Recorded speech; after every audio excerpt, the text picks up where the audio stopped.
todo el mundo en términos de especie y de individuos. Bueno, todos los murciélagos aquí son insectívoros, comen insectos. Como ya he dicho antes, aquí también habrá ciertas especies que se alimenten sobre todo de polillas, otras de moscas, de mosquitos. Será un grupo diverso en cuanto a la dieta. Los últimos 5 o 6 años, en el grupo de investigación de la UPV, en el EIUA, nos estamos dedicando a investigar la dieta de muchas de las especies y estamos viendo que comen una barbaridad de especies de polillas, por ejemplo. En 2012 capturamos en mayo 20 individuos de un murciélago de herradura, en julio otros 20 y en septiembre otros 20, y esos 60 animales se comieron más de 100 especies de polillas, entre las que podíamos encontrar especies plaga como la procesionaria del pino, etc. Entonces, bueno, pueden tener importancia, luego lo comentaré un poco. Bueno, todas son insectívoras, pero hay una que ocasionalmente come pájaros. Entonces se ha visto que esta especie, el nóctulo grande, el Nyctalus lasiopterus, ocasionalmente caza paseriformes que pasan en migración. Paseriformes migratorios. Y unos compañeros de Sevilla han publicado hace poco un artículo en el que han identificado 31 especies de pájaros en la dieta de este murciélago. Se desconoce cómo los caza y cómo se los come. Si se los come al vuelo o baja y se los come o les quita un bocado y se marcha, no sabemos nada. Pero esto se ha descubierto hace poco. Bueno, comentar que este murciélago come pájaros es el que tiene 60 centímetros de envergadura alar, es un bicho considerable y cuando lo tienes en la mano y abres la boca tiene unos dientes bastante grandes. Y luego, muy cerquita de aquí, pero no en el País Vasco, pero sí en el Mediterráneo, nos encontramos con una especie que pesca. Es insectívora, pero a veces pesca peces. Entonces una compañera, Osteizka Aizpurua, realizó la tesis sobre el comportamiento de pesca de esta especie y os voy a poner un vídeo cortito en el que Osteizka grabó los murciélagos, ofrecía a los murciélagos peces y quería ver en qué diferencia había en el comportamiento de caza entre cazar un pez o cazar un insecto que está posado en el agua. Porque en teoría esta especie era insectívora, pero de repente en unas heces se encontraron unas escamas, se siguió viendo qué es lo que pasaba ahí, se fue al lugar donde se encontraron esas heces y se vio que pescaba peces. Entonces eso sí sugería que había un cambio de comportamiento en los murciélagos. Entonces, con ese fin, lo que hizo fue grabar a cámara rápida o lenta los murciélagos pescando mientras les ofrecía unas beitas y lo sincronizó con los ultrasonidos. Entonces aquí, no sé si podéis oír. Vale, esos son los pulsos de colocalización. Tienen diferentes fases. Entonces aquí le ofrece una cosa, aquí, que simula un insecto en el agua. Tiene una fase de búsqueda, ha encontrado algo y ahí afina y se ve cómo mete las piernas y coge el insecto. Y ahora lo que hizo es simular algo que simulaba el pez. El pez cuando rompe la base del agua y luego desaparece.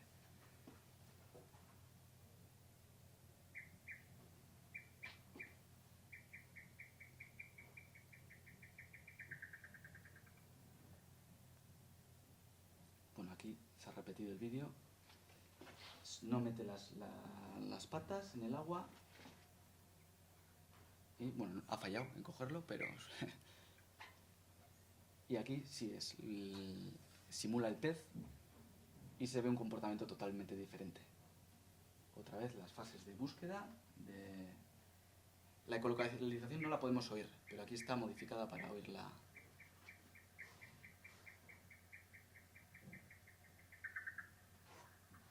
Entonces ahí mete por completo las patas. Con el insecto no metía las patas. Cuando detecta que es un pez, interpreta que es un pez, tiene más carne, es más nutritivo, mete las patas hasta el fondo y se lo lleva a la boca. O sea, los captura con las patas. Sí. Este murciélago en castellano se llama el patudo Y para el tamaño que tiene, tiene unos dedos y unas patas grandes. Y sí. Y suelen estar cazando.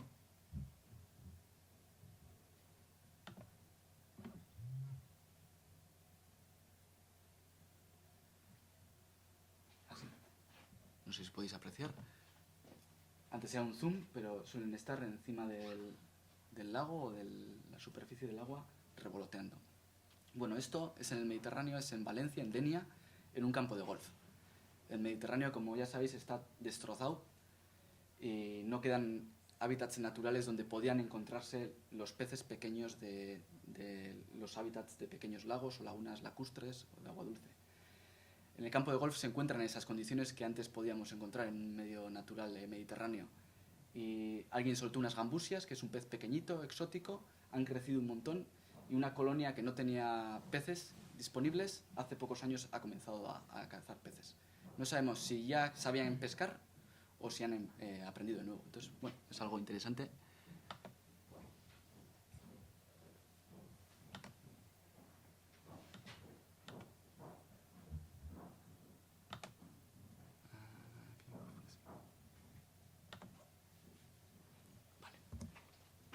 Bueno, ahora veremos cómo vive un murciélago de Ispitarte o de esta zona, de una zona templada, durante un año, un ciclo.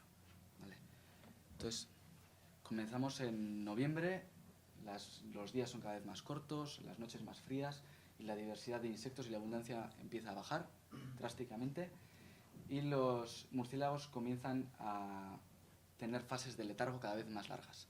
Se van acercando a los refugios de hibernación, que suelen ser refugios fríos y húmedos. Entonces, en la época de hibernación, como hemos comentado antes, reducen el metabolismo al nivel mínimo. La temperatura corporal casi se iguala con la ambiental. Si la cueva está a 8 grados, ellos están casi a 8 grados. Y esto les permite ahorrar energía, un montón de energía. Les permite pasar todo el invierno prácticamente sin comer hasta primavera.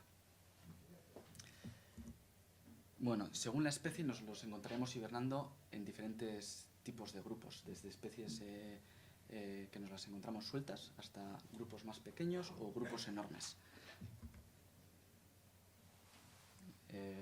Pelotas como estas se podrían encontrar en Ispitarte. Esta especie sí que se encuentra en esta zona y pues ahí podrían haber, no sé, 200 individuos. Suelen estar muy apelotonados. Otras especies suelen estar colgadas y solas. Aquí se le ha condensado toda la humedad y transmiten frío, ¿no? Transmite un poco de frío. Y otras especies pues, que están en grupos pero un poco más dispersos. Esto será, según qué especie sea, pues nos las encontraremos de un modo o de otro. Otras están mixtas. Aquí hay dos especies. A veces se juntan. Este es un murciélago de cueva y este es el murciélago de Mediterráneo de herradura. Y a veces se juntan así. No es raro. Este es un murciélago de cueva que nos lo encontramos en Ispitarte, luego hablaremos de él. Y es raro encontrárselo solo, pero a veces se encuentran individuos solos, normalmente en grandes pelotas. Ahora, cuando se concentran en esos montones, ¿se hace lo hacen con algún fin para conseguir calor o para protegerse sí, entre ellos? O... Sí, la conservación de la temperatura es más fácil en grandes pelotas. Sí. Luego el murciélago pequeño de herradura, que este también se encuentra en Ispitarte, este suele estar solo, suele estar suelto, a poca altura, a mucha.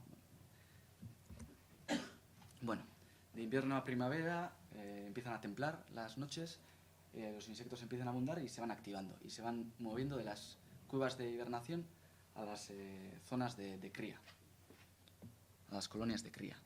Entonces, estos suelen ser, al contrario que las de hibernación, sitios cálidos. Estas colonias de cría suelen durar hasta que las crías son capaces de volar y entonces se deshacen las colonias.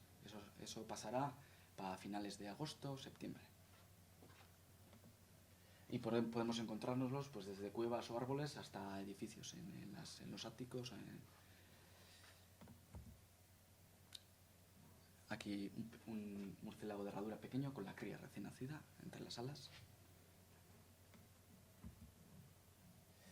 Y aquí otra especie. Cada especie tendrá su comportamiento particular. Es una pelota del murciélago ratonero grande. Están todos ahí agrupados. comentar que las colonias de cría solo las forman las hembras. A veces de varias especies. Solo tienen una cría, como hemos mencionado, y esto supone el crecimiento de la población muy lenta. Y son animales gregarios, forman grupos grandes. Y estas características hacen de ellos muy vulnerables, animales muy vulnerables, ya que las molestias en un solo refugio pueden afectar a toda la población, que pueden ser desde 20 individuos hasta varios cientos. Entonces, el molestarlos en una colonia de cría, en una cueva, puede suponer que la colonia se disperse y ninguna cría o muy pocas crías salgan adelante. Como ya hemos mencionado antes, a veces forman colonias mixtas o guarderías. Bueno, en agosto-septiembre es la época de celo.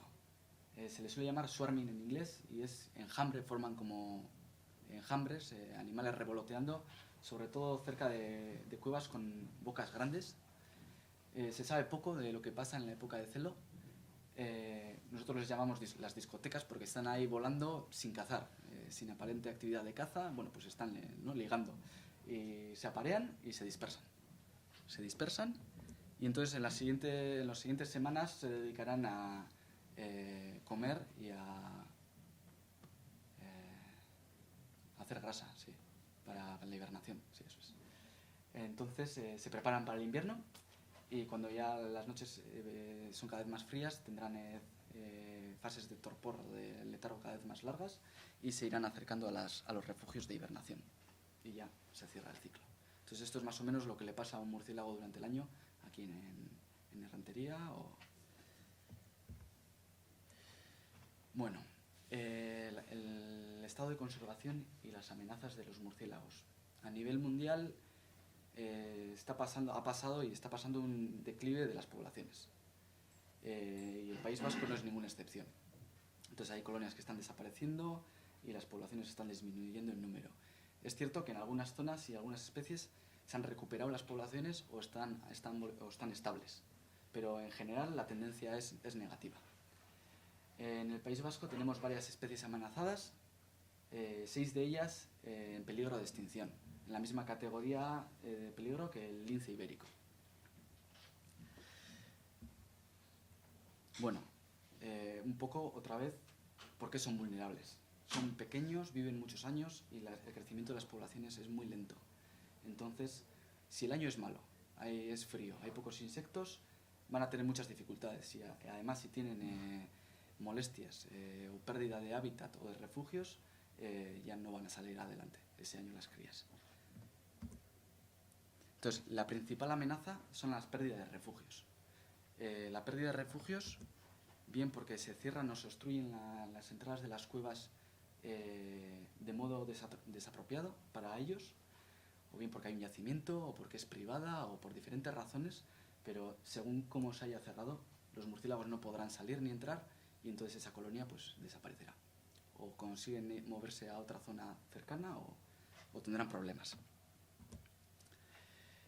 Los arborícolas, porque se talan los árboles. Normalmente cuando se hacen las limpias de los árboles, se quitan los árboles viejos que están de pie o muertos o con muchas fisuras, o los árboles feos, ¿no? Pues los árboles feos son los que utilizan los murciélagos para refugiarse, porque tienen muchas oquedades, huecos, eso.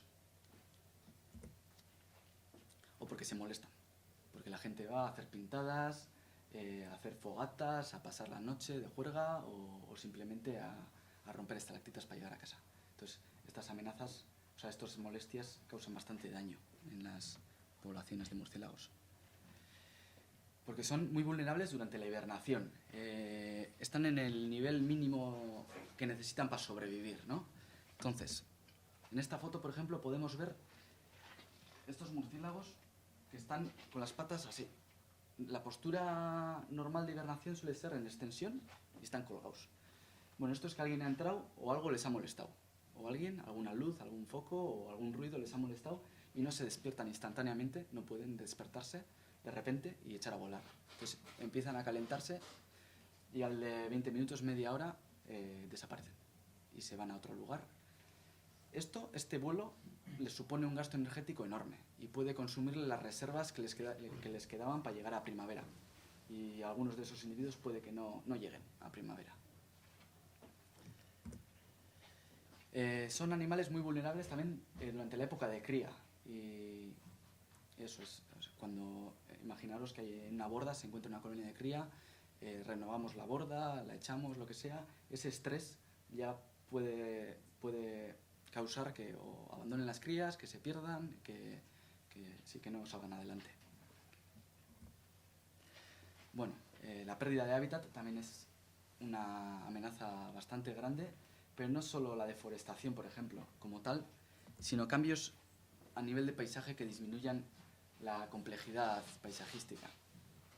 Por ejemplo, esto es Carranza, el Valle de Carranza, no sé si lo conocéis.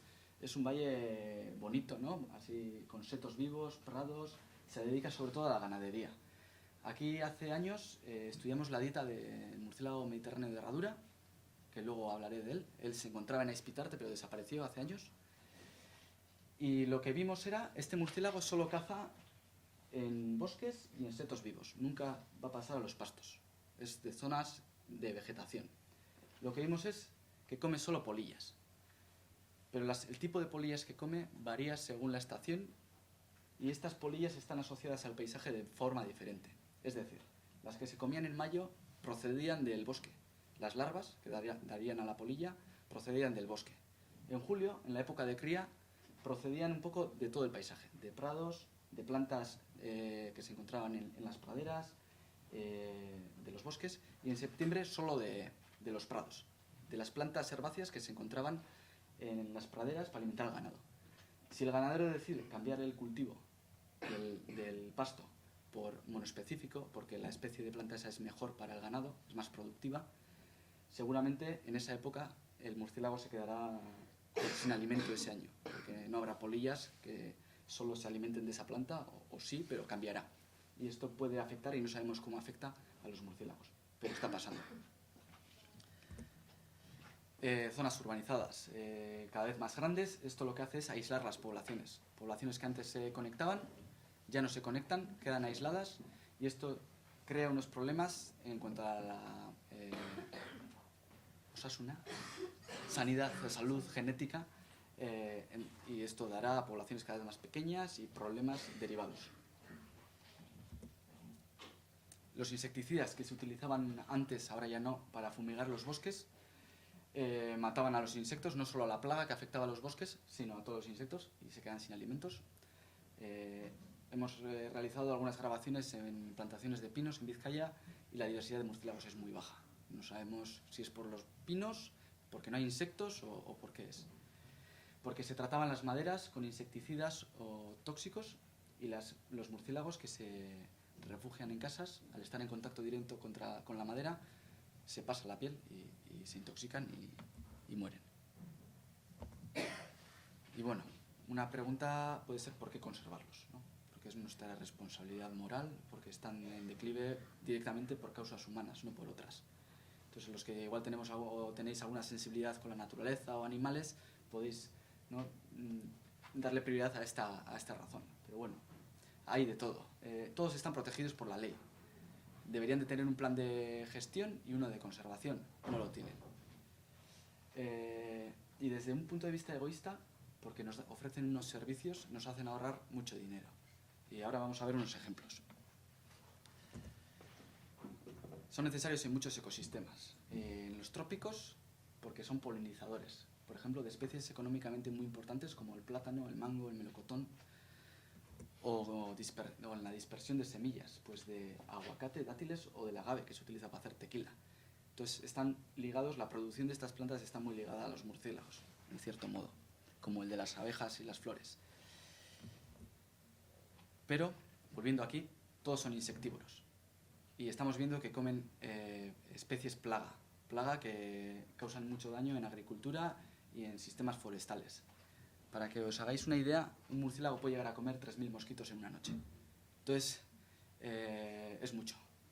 Esto ha llamado la atención de muchos investigadores, y en los últimos años en nuestro grupo estamos identificando pues qué murciélagos comen qué especies de plaga y si sirven o no, podrían servir de control de plagas.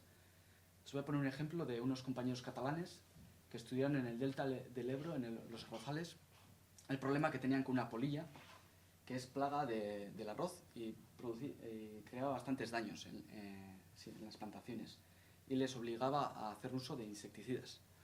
Lo que hicieron fue poner cajas nido en la zona de los arrozales con el propósito de fomentar la colonización por los murciélagos, y vieron que esta especie las estaba colonizando bastante bien, y lo que al siguiente año o al de 2, no puedo decir ahora, vieron que estos murciélagos controlaban el nivel de las polillas a un nivel que no llegaba a ser el de plaga, haciendo, por un lado,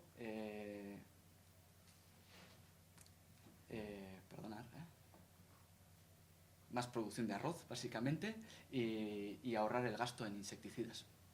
Ahorrar el gasto en insecticidas, ahí dieron un dato, pues 116.000 euros por tantas hectáreas. Y cosas parecidas se están viendo en Estados Unidos con plantaciones de diferentes árboles, etcétera. Los murciélagos son grandes consumidores de especies plaga. Bueno, y volviendo aquí al lado de casa, ya teniendo una idea general de los murciélagos, ¿cuáles son los que nos podemos encontrar en Azpitarte? Bueno, pues 3 especies.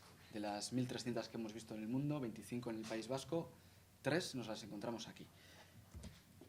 Y la primera de ellas es el murciélago de cueva, Miniopterus rayversi, Cova sausarra. Y es un murciélago de tamaño pequeño-medio, con una cabeza redondeada y las orejas muy separadas, y tiene unas alas muy estrechas y largas. Esto les confiere un vuelo muy rápido, cazan muy rápido, y tienen una membrana alar bastante desarrollada, lo que les permite hacer quiebros, a pesar del vuelo rápido, a realizar quiebros bastante rápidos. Bueno, es una especie cavernícola, aunque también se puede encontrar en minas o en zonas subterráneas, pero es particularmente cavernícola, y nos la solemos encontrar en pelotas o en grupos así grandes, de varias decenas o centenares. Es raro encontrárselo suelto y suele tener esta postura, así. Si lo vemos alguna vez en alguna cueva. Se distribuye por todo el Mediterráneo, desde la península ibérica hasta el Cáucaso. Y es interesante mencionar que se mueve mucho. Entonces, se han encontrado murciélagos marcados aquí, en el País Vasco, se han encontrado en Guadalajara, pero estos murciélagos de Guadalajara se han encontrado en Cataluña, los de Cataluña en Francia, por esta zona. Son capaces de moverse 400-800 kilómetros en pocos días. Entonces esto son muy dispersivos. Y estos patrones no se conocen. No se sabe muy bien qué patrones siguen, porque del mismo modo que el de Azpitarte iba a Guadalajara, luego se iba a Cataluña y luego volvía o no. No se sabe, pero se mueven mucho. Se encuentra catalogada vulnerable en el País Vasco, una especie vulnerable. En cuanto al comportamiento de caza, suele cazar a gran velocidad y sobre todo por encima de bosques, a gran altura. Se aleja de las cuevas, sube a gran altura y se puede alejar hasta 30 kilómetros de la cueva para cazar en una sola noche, en un radio de 30 kilómetros, y luego vuelven. Y se alimentan sobre todo de insectos blandos, pero sobre todo polillas. Entonces, unos compañeros de Copenhague tomaron muestras de casi todo el área de distribución y están analizando la dieta, y lo que han visto es que consumen un montón de polillas, y además un montón de polillas de especies plaga, acorde con las plantaciones que hay justo debajo a varios metros, cientos de metros. Entonces podría ser una especie importante en nuestra zona como control en un futuro. En nuestro grupo estamos viendo que también come un montón de especies de polillas, es una pasada, y entre ellas también la procesina del pino y otras especies. Vale. Las otras 2 especies son los murciélagos de herradura, y entre ellos nos podemos encontrar el pequeño de herradura y el grande de herradura. Entonces esta es la mayor diferencia a simple vista, es el tamaño. Se diferencian bastante, considerablemente. Entonces, Esta foto no es de ninguna de estas dos especies, pero es muy buena para ilustrar las características de la mayoría de los murciélagos de herradura. Y lo característico es la nariz en forma de herradura, con una especie de silla y de unas rugosidades que son las que utilizan para dirigir el ultrasonido.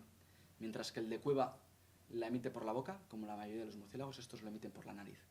Y es algo característico y particular de este grupo. Tienen un sistema de colocalización diferente al resto. Y esto también está ligado está ligado al modo de vida que llevan, dónde cazan y qué es lo que cazan. Por otro lado, a diferencia del murciélago de cueva, tienen unas alas redondeadas y cortitas. Y entonces lo que les confiere es, en vez de un vuelo rápido, un vuelo lento pero muy maniobrable. Estos, cuando los vemos volar, parecen más al estilo de una mariposa que el de un pájaro rápido, ¿no? Volviendo al pequeño y al grande, el pequeño se distribuye por toda la zona mediterránea también, es el que más al norte podemos encontrárnoslo, sube hasta Irlanda, y está catalogada en el País Vasco como de especial interés. No es rara, nos la podemos encontrar en muchas zonas, en iglesias, en casas, en cuevas. Y el grande de herradura se distribuye desde la península ibérica hasta Japón. Tiene una distribución muy amplia y tampoco es rara aquí. Nos la podemos encontrar en muchos sitios, no solo en cuevas, pero también en iglesias y en casas y en minas. Y esta se encuentra catalogada como vulnerable en el País Vasco. Bueno, forman grupos más pequeños que el murciélago de cueva, desde individuos que nos los podemos encontrar sueltos, como el pequeño de herradura, grupos intermedios de unas decenas, hasta grupos más grandes, pues de varias decenas, de algunos cientos. Como ya he dicho, no solo en cuevas, sino también en edificios. En cuanto al comportamiento de caza, están especializados en cazar muy cerca de la vegetación y, por ejemplo, el pequeño en entrar entre las ramas de los árboles y los arbustos y salir. Tiene un vuelo muy maniobrable y eso les permite hacer esos quiebros y cazar en zonas muy cerradas. Se alimentan sobre todo de polillas también. La mayoría de los murciélagos sobre todo de polillas, pero también se ha visto que el grande de herradura puede comer escarabajos, insectos más grandes, y el pequeño pues mosquitos y insectos blandos pequeños. También pueden cazarlos esperándolos desde una percha. Esto se le llama caza desde una percha, y a veces están colgados de una rama y están esperando a que pase el insecto, y cuando pasa van detrás de él y lo capturan. Bueno, cuando entramos en una cueva o alguien nos pasa una foto, el pequeño, el grande o cuál. Si lo vemos a simple vista y están los dos en la misma cueva y cerca, es muy fácil, es evidente. El pequeño es muy pequeño y el grande es considerablemente más grande. Pero cuando nos pasan una foto no es tan fácil. Entonces, la característica diagnóstica suele ser la forma o algunas características de la silla, de la nariz. Pero esto muchas veces no es posible de verlo bien o claro en las fotos. Entonces, cuando están hibernando, se dice que el grande suele dejar la cara y el pecho descubiertos y el pequeño se suele cubrir entero. Pero bueno, también nos encontramos pequeños que dejan la cara descubierta y el pecho descubierto, con lo cual no es una regla al 100%. Pero bueno, ya veis, por ejemplo, que la forma del pequeño es más de pera, redondeada, y el de grande es más robusto, más... Bueno. Y en Aispitarte nos podíamos encontrar una cuarta especie, el murciélago mediterráneo de herradura. Se trata de una especie que está en peligro de extinción y desapareció de Aispitarte sobre los años 60. Se desconoce la causa. Solo quedan hoy en día 2 colonias en el País Vasco que se encuentran en Vizcaya, en Carranza y en Lea Artibay. Eso es. Y bueno, es una especie muy sensible a las molestias. Entonces puede ser una de las grandes causas o principales causas de que haya desaparecido de Aispitarte. Y particularmente eso, los últimos 5 años nos hemos pasado estudiando la dieta de esta especie, y se ha especializado en polillas y come polillas de todo tipo y de toda clase. Entonces, bueno, esperemos que dentro de pocos años vuelva otra vez a ocupar Aispitarte y a ver si se puede mantener. La población más cercana está en Aulesti, en Vizcaya, un poco lejos, y si vamos hacia Iparralde, en Urdax, cerca de la Muga. Entonces, bueno, ahí está. Son especies que no se mueven mucho, como la de cueva, no son capaces de volar cientos de kilómetros en pocos días, más bien menos, pero bueno, si existen los corredores apropiados y la cueva se protege, pues podría volver, ¿por qué no? ¿Y no se puede introducir? Introducir. Sí, coger un núcleo de población y llevarlo. Pero tienes que buscar una población donde sobren, ¿no? O donde, quitando un grupo que pueda ser viable, pueda crear una población viable. Eso es viable. No conozco de casos de reintroducción en murciélagos, de relocación, no sé. Sí, es difícil porque no sabes cómo no conocen la zona, no sabes cómo van a comportarse. Y eso es todo. Si tenéis alguna pregunta, querría mencionar antes de acabar que bastantes de las diapositivas, cierto material me lo ha pasado Lidia Jiménez, que no ha podido venir, y le quería dar gracias a ella también. Eta eskerrik asko zuei.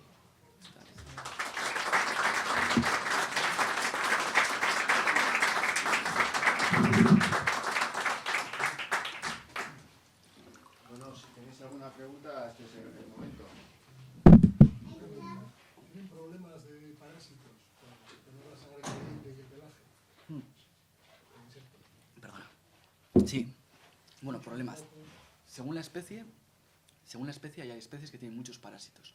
Por ejemplo, Miniopterus, el murciélago de cueva, suele tener bastantes parásitos. Los de herradura no toleran tanto. ¿Tienen algún sistema para quitárselos de encima? ¿Algún tipo de baño, descolgarse entre ellos? No sé. Hacen grooming algunos. Se los comen entre ellos algunos, pero no sé si vosotros sabéis. No. Se cree, bueno, hay algunos animales que, sobre todo parásitos intestinales y así, comen tierra en los trópicos y así. Se está viendo que en algunas zonas de hibernación se han encontrado tierra en las heces de estos murciélagos. No sé si es porque en las cuevas beben agua y está diluido y los sedimentos se acumulan, o igual es para desparasitar. ¿El agua la beben quietos o en movimiento? Normalmente en movimiento. Sí, en movimiento. Suelen hacer según la especie, pero así en vuelo, bajan y luego vuelven a subir. Sí. Y una última pregunta. ¿Alguna dieta de himenópteros, de abejas, de avispas?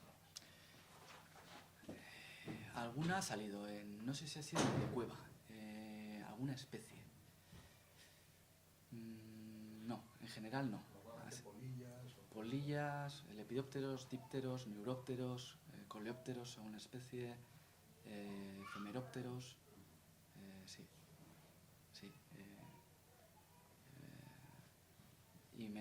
Himenópteros, hormigas voladoras, sí. Se está viendo, hay unos fallos, claro, esta tecnología se ha desarrollado hace pocos años. Y digamos que los productos que se están usando tienen un sesgo hacia ciertos grupos de insectos, los identifican mejor que otros que no están tan estudiados. Y se está viendo ahora que con otras técnicas complementarias, o productos complementarios, están apareciendo himenópteros. Cuando surgen un bloom de estos de hormigas voladoras, pues algunas especies aprovechan ahí, sí.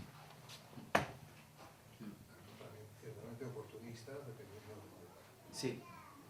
Sí, algunas están más especializadas en detectar cierto tipo de insectos, pero dentro de ese tipo de insectos, lo que haya. Sí.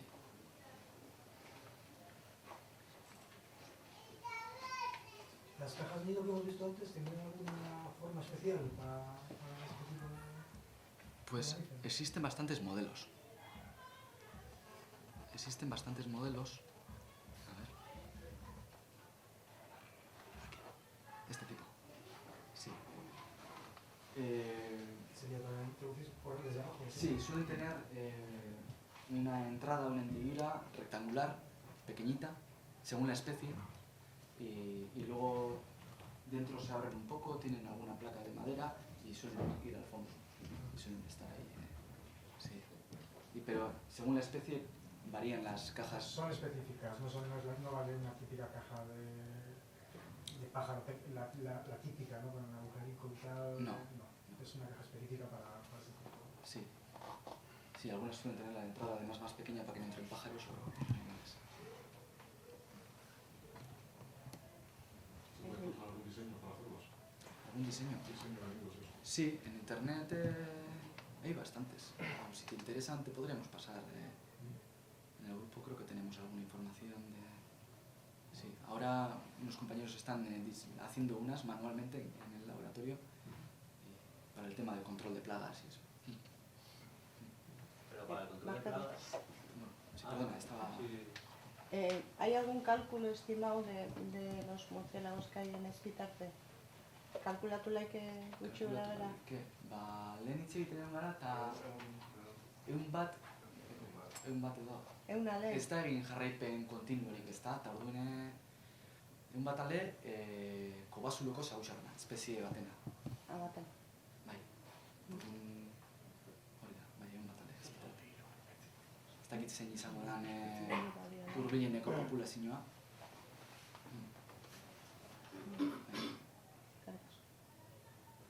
Sí, perdón. Para el control de plagas, fomentas la población del murciélago, pero el autóctono en esa zona, ¿no? Sí. Porque si no tendrás problemas con las invasoras y con especies Claro. invasoras, etc. Sí, este murciélago, claro, se tiene que buscar un murciélago que viva en la zona y que en la zona se encuentre cazando, y aquí lo que hicieron es fomentar un poco la población de esa zona. Claro, esto tiene un peligro. Cuando la plaga desciende, ¿qué haces con esa población? Igual se queda sin alimento, no es viable. Se está viendo que se mantiene, entonces pues puede haber bastantes insectos en esas zonas, pero hay que tener en cuenta eso, que fomentarla así, pero luego puede ser viable o no. Sí, y siempre son especies autóctonas. Sí. No conozco casos de que se hayan traído... Sí que hay casos de murciélagos como mascotas, sobre todo los murciélagos de zorros voladores y murciélagos especies grandes, frugívoras, se tienen como mascotas, y creo que en el Mediterráneo hay alguna alóctona, pero no en este tipo de insectívoras.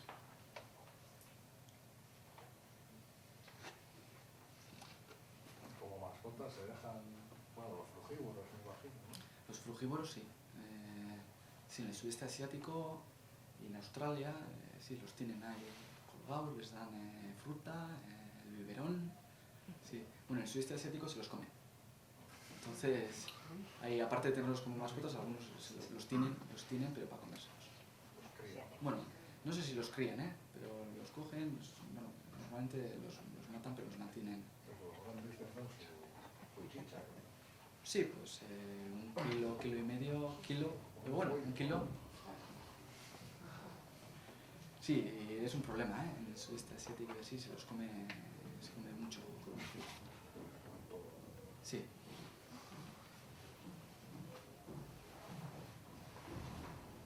Errenteriari buruz bi galdera bat.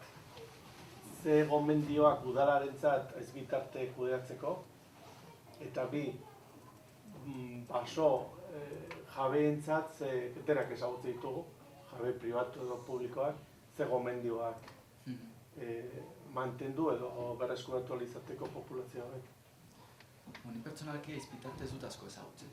Orduan, baina orokorrean dira kobazulo gehienetan dauden mehatxuak dira saguzarrak kaltetzen dituztenak. Bizita asko daude, ez da, lehen hitz egiten egon gara. Ze gomendio populazioak mantenduteko. Bizitak murriztu beharko lirake, bintzat sasoi batzutan. Batez ere vulnerableak edo zaurgarria dire epoka de cría, kumatze sasoian eta hibernazioan. Neguan eta berri bukaera udan. Orduan sasoi horretan kobasula izan beharko litzake nahiko babestua edo kontrolatua bintzat. Eta ez hori bakarrik, hori da, izango dugu etxea, baina gero behar dituzte izalekuak. Dinosu basoen jabei eta aholkuek edo. Hori dira kabernikoloak, baina forestala baditugu, ez? Forestalak euki bai, baina ez dut usteaz hemen askoiko ditugunik. Artikutzan egon zehatez, mostretzen Joserrakin da. Bai. Eta, bueno, artikutza bezala, pues, bintzat Gainarbe edo Oiartzunen edo Goitzuetan, ez? Zaila da, Gomendioak zaila da, lur pribatuetan zer egiten duzu. Jabeak beti pentsatuko du edo saiatuko da alik eta probetxu egin ateraten lurrari. Horretarako landatu behar ditu pinuak, landatuko ditu. Esaten badiozu mantendu behar ditula zuaitzak, zaharrak eta zutunik zuloak dituztelako eta bertan babesteko eta mantendu behar da diversidade bat basoan intsektuak egoteko eta beraien eizalekuak eta bideragarria izateko beraien populazioa. Ez dakit, lur pribatuak hemen txikia dira, zaila da. Diru publikoa jasotzen dute, ez? Hori bai. Zer ringo nuken nik? Ez dakit. Hori da galdera. Hori da galdera, nik zer ringo nuken. Lur pribatua dira, orduan da gai komplikatu bat. Ez emon diru laguntzarik pinua jartzeko. Porque ez dira errentagarriak. Gero asko bertan bera uzten dira. Ditu pinudi mantxa asko, diranak oso sarrak, ez dira rentablea, errentagarria egurra ateratzea, eta hor dago berriro basoa azpitik etortzen. Horiek landatu dituzte, bere momentuan emonzialako diru laguntzak, eta gero esan errentagarria egurra hori saltzea eta horretzu dituzte. Ez emon diru laguntzarik ez fomentatu behintzat pinu espeziak edo espezia aloktonoak eukaliptua landatzea.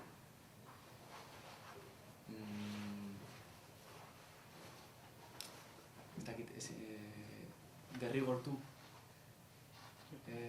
lur pribatuei, ez dakitan formula. Ez dakit zein dan formula. Beste leku batzutan, Nafarroan dira baso komunalak dira, eta horrela esagoa da. Evidentia da, aldatzen zaranean karretera, karretera pasatzen duzunean, basoak guztiz aldatzen dira. Ja ez dira mantxa txikiak, ja dira baso izaera handiagoa duten mantxak, eta nahiz eta kudeak eta bat duten, egurra esplotatzen den, egurra ateratzen den, bertan igual errezagoa da. Eta inguru batzutan mantendu ditzakezu, zuaitzak dianak gakoa, refugio bezala, babesleku bezala, beste leku batzutan gehiago kudeatu basoa, eta apur bat heterogeneoa ez da, sortu. Pribatuetan ez dakit. Ni osabak baditu terreno batzuk, esaten diot, landatzeko bertoko espeziak, baina horrek igual ematen du errenta, hemendik 50 urtera, edo ematen badu. Txikia die, ez dakit. Eta ganera, imaginatu mantza bat daukazula, oso daukazula zure lur pribatuan kriston baso ostogalkorra. Oso polita eta oso ona espezia forestalak bizitzeko, baina zenbat hektarea. Ondoan ja daukazu paisaje guztia, pinuz, eukaliptuz, karreteraz, itxitako larrez, populazio hori ez da bideragarri izango. Oso txiki izango da eta hor arazo asko egongo dira. Horren izan beharko litzake, kudeaketa bat integratu beharko lukeena paisaje guztia. Paisaje guztia, eta hori oso zaila da. Lur pribatu txikiak eta jabe asko dauden heinean, gai interesgarria da, eta luzerako emongo luke, baina ez dakit zer uste duzu zuk edo. Bueno, diru publikoa balin badago tartean, balintzatu beharkoa. Esan nahi dut, gauza bada fauna, kasu honetan, ezagutzarren ezagupena, baina gero behar da gestioa. Ezagutzea oso ondo, berreskuratu behar dira desagertutako espeziak edo falta den espeziak, kudeaketa behar da, aktiboa.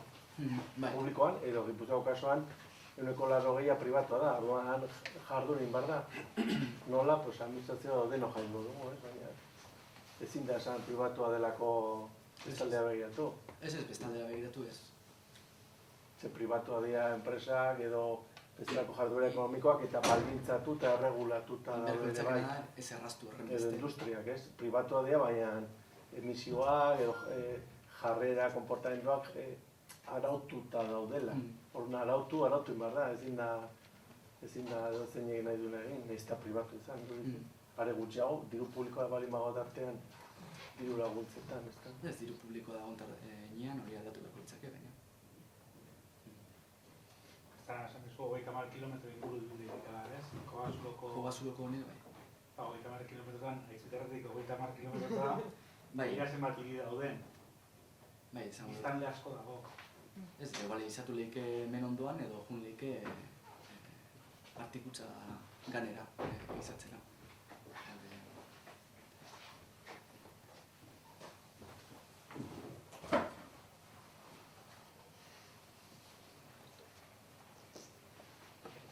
Beste galderarik, otra pregunta. Galderarik ez? Hirietan ez dira bizitzen. Bai, daude espeziak hirietan, etxeetan eta tegin azpian eta persianen rolloetan edo bai, bizi daitezkenak. Bai. Askotan faroletan eta ikusten ditugunak edo parketan. Bai, espezie batzu bai. Bai, dira oso generalistak eta horiek dira aurkitzen ditugunak askotan pinu landaketetan eta gure inguruko basoetan. Artikutza igual da salbuespen bat, hor dagoelako oso diverso, baina gainontzeko basoetan oso espezie gutxi topatzen ditugu. Eta beti dira, barkatu horrek, hirietan eta generalista dienak, edozein, ia edozein tokitan bizi daitezkenak.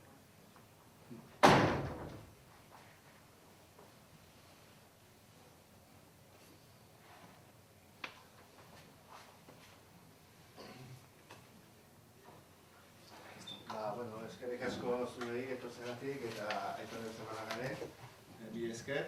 Eta bueno, solo recordaros que bueno, esta es la primera charla de estas jornadas de divulgación que estamos haciendo sobre Espitarte, que la semana que viene, el día 18, vendrá José Barrios, que es un investigador del Centro Nacional de la Evolución Humana de Burgos. Ha estado excavando aquí en Espitarte, estuvo excavando con Jesús Altuna, conoce perfectamente y actualmente pues, bueno, es uno de los máximos conocedores de la industria lítica de aquí y del extranjero.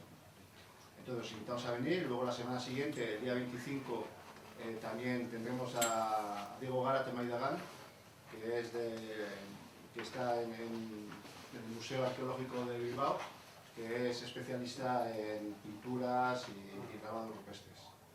Bueno, os animamos a venir en las próximas citas y bueno, muchas gracias por venir a todos.